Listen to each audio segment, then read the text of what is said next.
بابا جی کے پاس چلو، اور ضرور جائیں بابا جی اگر لے کہ تو منع کوئی نہیں کر رہا، لیکن جو سوچ ہمیں حضور نے دی ہے ہم نے اسی سوچ کے مطابق اپنے معاملات کو ترتیب دینا ہے نا۔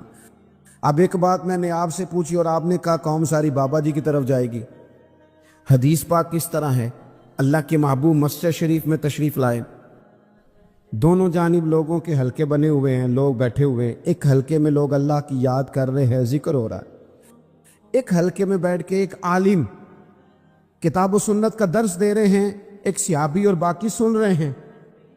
خاص توجہ کریں نوجوان میری بات پر، رسول کریم صلی اللہ علیہ وسلم دونوں کے بیچ کھڑے ہو گئے اور کریم نے فرمایا دونوں محفلیں خیر کی ہیں، دونوں ہی حلقے خیر کے ہیں۔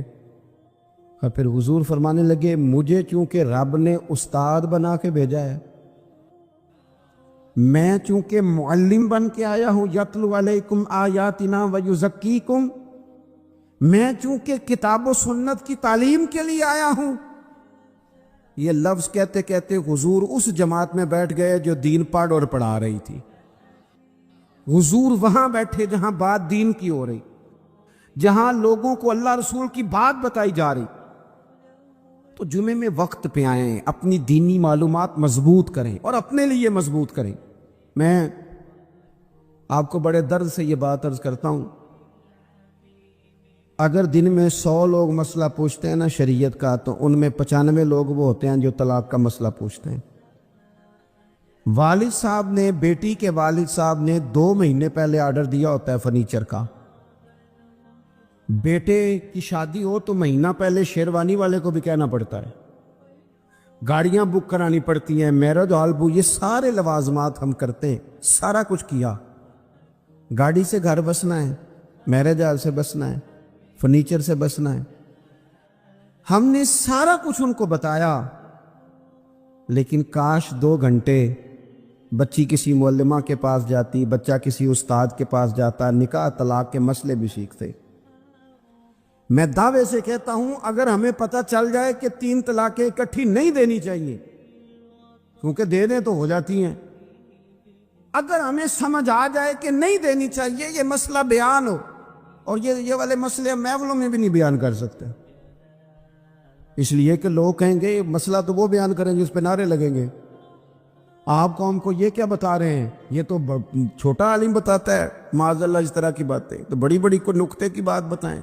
وہ جس طرح ہمارے ہاں وہ 1 گھنٹہ پہلے نہیں کہتے تگڑے ہو جو میں جملہ دینے لگا، وہ پتہ نہیں جملہ آ رہا ہے کہ ایٹم بم آ رہا ہے، تیار ہو جاؤ، جو میرا جملہ ضائع نہ کرنا، ادھر بھاگ کے چلا گیا ادھر بھاگ کے آ جاؤ، اللہ جانے وہ جس طرح کبھی لگتا ہے نا پٹاری سے، اللہ جانے کیا نکلے گا، میں جملہ دینے لگا ہوں۔ تو میں کہتا ہوں تو آرام سے بیٹھ کے بھی جملہ دے دے، تیرے جملے سے کیا نکلے گا، اور تو جملہ نہ دے ہمیں کوئی آیت دے، تو جملہ چھوڑ ہمیں کوئی حدیث پاک سنا، یعنی ہر نقیب، ہر خطیب، ہر نعت خواہ اٹھ کے کہتا ہے سارا قرآن ہی حضور کی تعریف ہے۔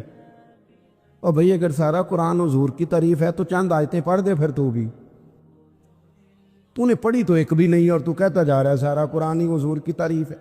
یہ والی تعریف بھی تو سنانا قوم کو، جو یہ بچے ان کے استاد انہیں سکھا رہے ہیں اور یہ سیکھ رہے ہیں، اس طرف بھی تو سفر کریں۔ تو میرے عزیز، اگر لوگوں کو مسائل کا پتہ چلے تو سینکڑوں گھر بچ جائیں تباہ ہونے سے، بڑے بڑے گھر بچ جائیں، لیکن مسائل نہیں آتے۔ میرے پاس مسئلہ پوچھنے کے لیے کچھ لوگ آ گئے، تو 4-5 سال کا بچہ بھی تھا جس کے والد نے غصے میں اپنی بیوی کو 3 طلاقیں دی تھی، تو چھوٹا سا بچہ، کپڑے بھی پھٹے پرانے، اور حالت بتا رہی تھی کہ غریبی ہے۔ تو جب میں نے مسئلہ بتایا کہ 3 طلاقیں ہو گئی ہیں تو واپس جانے لگے، تو بچہ مجھ سے کہتا ہے، دیہاتی آدمی تھا، کہنے لگا مولوی صاحب میری اماں تے نانی کہنی اسن پوچھ کے آئی آپ کہ ہن اسی لہدا لہدا ہی رہنا ہے۔ تو اس بچے کی نونہال کی وہ کیفیت دیکھی تو میں رو پڑا۔ میں نے کہا یار یہ بچہ بیچارہ ماں باپ کے ہوتے ہوئے یہ یتیموں جیسی زندگی گزارے گا کیونکہ باپ نے طلاق دے دی، کس طرح؟